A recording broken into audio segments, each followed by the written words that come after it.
IDTV మన ఉనికి మన వాణి. పార్లమెంట్లో 10 పాయింట్స్ ప్రస్తావించడం జరిగింది.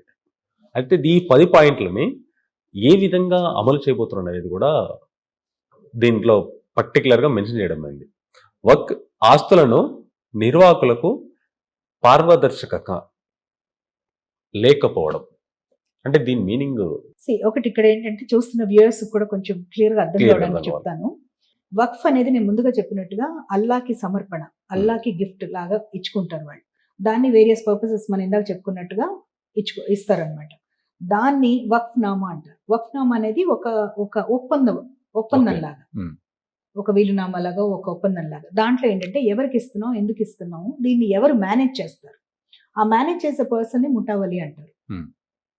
ఈ ముఠావలి అనే అతను కేవలం మేనేజర్ మాత్రమే, not owner of Waqf, only manager. ఈ మేనేజర్ కి జీతం అది కూడా సరైన వక్ఫ్నామాల్లో ఇవన్నీ మెన్షన్ చేసి ఉంటాయి.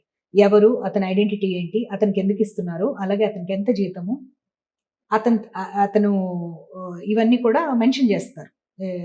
అతని నివాసం గురించి కానీ, అతనికి ఇంకేమన్నా బెనిఫిట్స్ ఇస్తున్నా కూడా అవన్నీ కూడా మెన్షన్ చేస్తారు వక్ఫాను. ఇక్కడ ఏమవుతుందంటే వీళ్ళవేమీ లేదు. ఇంకొకటి కూడా ఏంటంటే ఇస్లాం మతస్థులు ఎవరైనా సరే ఇప్పుడు కొత్తగా అది మార్చారు. ఒకసారి కన్వర్ట్ అయినప్పుడు ఇమీడియట్ గా నెక్స్ట్ మినిటే వాళ్ళు చేసేస్తున్నారు.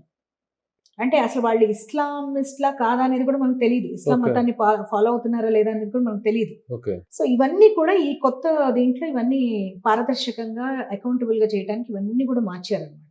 సో ఆ దీంట్లో ఏంటంటే ఇప్పుడు ఎవరైనా సరే ఈ గత చట్టంలో ఏంటంటే మీరు ఒకసారి వక్ఫ్ ల్యాండ్ అని, వక్ఫ్ ప్రాపర్టీ అని కానీ మీరు ఐడెంటిఫై చేస్తే ఇలా మీరు అది తీసేసుకుంటారు, గెజెట్లో పెట్టేసుకుంటారు, తీసుకున్న తర్వాత కూడా వక్ఫ్ బోర్డు వాళ్ళు కూడా ఎప్పుడు కూడా వాళ్ళకి వచ్చే ఇన్కమ్ కానివ్వండి, వాళ్ళు కట్టాల్సిన గవర్నమెంట్ ట్యాక్సెస్ కానీ ఇవేమి చేయట్లా.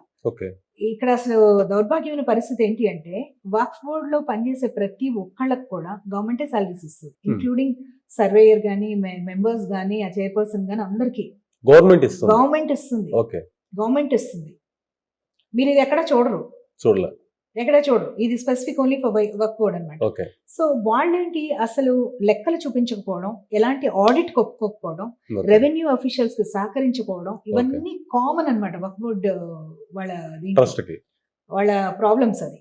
సో ఇప్పుడు వచ్చిన ఈ ఉమీద్ యాక్ట్ ఏదైతే ఉందో దీంట్లో స్పెసిఫిక్ గా ఏం చెప్పారంటే మీరు ఆ పేపర్స్ చూపించాల్సిందే, వక్ఫ్నామా చూపించాల్సిందే. వక్ఫ్నామా క్లియర్ గా ఉండి to the extent that is mentioned అది ఏమీ చెయ్యరు, అది అట్లాగే ఉంచుతారు. దాంట్లో మసీద్ ఉండొచ్చు, లేకపోతే స్కూల్ ఉండొచ్చు, కాలేజ్ ఉండొచ్చు, ఏమైనా ఉండొచ్చు, దాంట్లో మదర్సా ఉండొచ్చు, ఏదైనా ఉండొచ్చు. ఏది ఉన్నా కూడా ఆ ప్రాపర్టీస్ ప్రొటెక్ట్ అవుతాయండి. ఎలాంటి పేపర్ వర్క్ లేకుండా ఇది కేవలం వక్ఫ్ అంటే మటుకు చెల్లదు. ఇప్పుడు చెల్లదు బిల్లు పాస్ అయిన తర్వాత. ఎందుకంటే 6 నెలల లోపల వాళ్ళ పేపర్స్ అన్ని తీసుకొని కలవాల్సి ఉంటుంది, డిజిటలైజ్ చేస్తారు. అవన్నీ డిజిటలైజ్ చేస్తే ఇంకో అడ్వాంటేజ్ ఏంటంటే ఇప్పుడున్న ప్రాపర్టీస్ కి శాంక్టిటీ రావడమే కాకుండా ఫ్యూచర్ లిటిగేషన్ కూడా తగ్గుతుంది. ఇప్పుడున్న లిటిగేషన్ కూడా ఆటోమేటిక్ గా తగ్గుతుంది. సో బేసికలీ ఇవన్నీ రూల్స్ పెడుతున్నారు. అదే కాకుండా ఇందాక మనం చెప్పుకున్నట్టుగా రెవెన్యూ అఫీషియల్స్ పరిధిలోకి తీసుకొస్తున్నారు. ఎక్కడైనా లిటిగేషన్ ఉన్నా కూడా, ఒక డిస్ప్యూట్ ఉన్నప్పుడు Waqf versus private or public lands, ఆ డిస్ప్యూట్ ఉన్నప్పుడు ఆ డిస్ప్యూట్ కు సంబంధించిన అధికారిగా కలెక్టర్ అండ్ అబౌవ్ అఫీషియల్స్ ని పెడుతున్నారు. దానివల్ల ఏమవుతుందంటే వీళ్ళు తీసుకెళ్తారు. ఇంతకుముందు కలెక్టర్కి ఏంటి, వీళ్ళు కేవలం పంపించేవాళ్ళు అనమాట. ఇది మా ప్రాపర్టీ అంటే ఓకే అని చెప్పి ఆయన ముద్ర వేయాల్సిన పరిస్థితి. అప్పుడు ఏంటంటే అది వాళ్ళు తప్పుడు క్లెయిమ్ అని తెలిసినా కూడా ఆయన నోరు విప్పలేని పరిస్థితి, గవర్నమెంట్ కి ఒక రిపోర్ట్ పంపించలేని పరిస్థితి, ఆయన దగ్గర ఆధారాలన్నా కూడా ఏం చేయలేని పరిస్థితి. ఇవాళ అది కాదు. ఇవాళ ఏంటి అంటే he will act according to the law.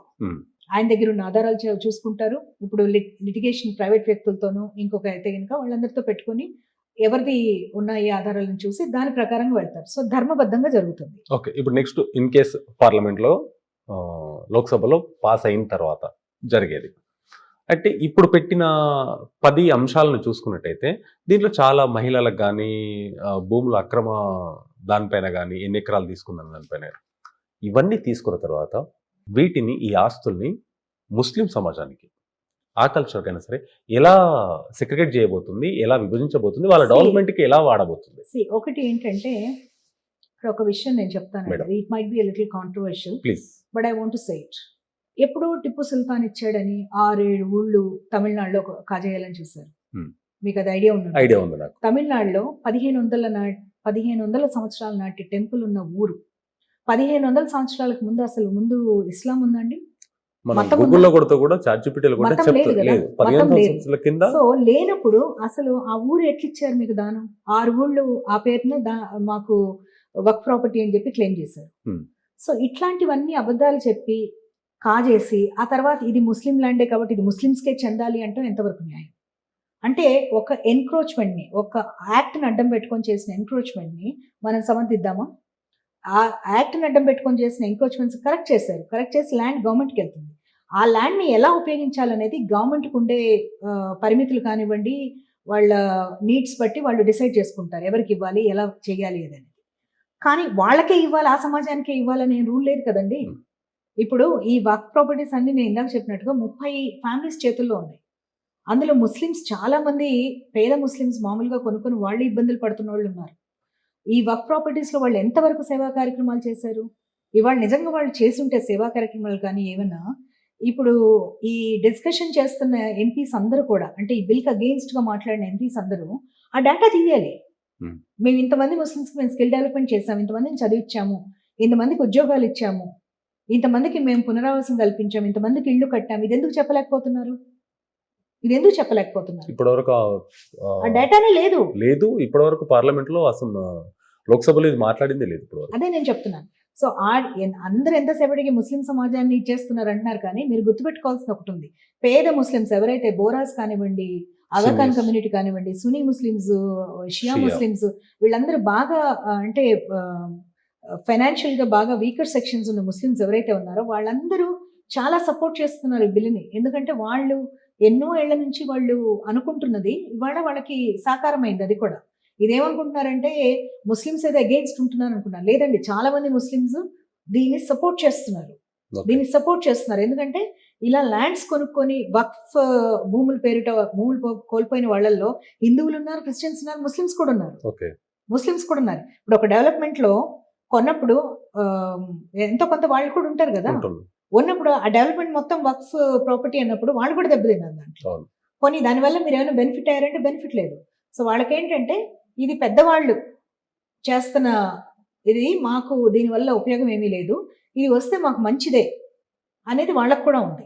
డెఫినెట్గా ఈ ప్రభుత్వము, మోడీ గారి ప్రభుత్వము మీరు గమనిస్తే గతంలో ఓటు బ్యాంకు రాజకీయాలు అవన్నీ ఉండే కాంగ్రెస్ టైంలో. అందుకే ఈ ఒరిజినల్ బిల్ పెట్టింది కూడా.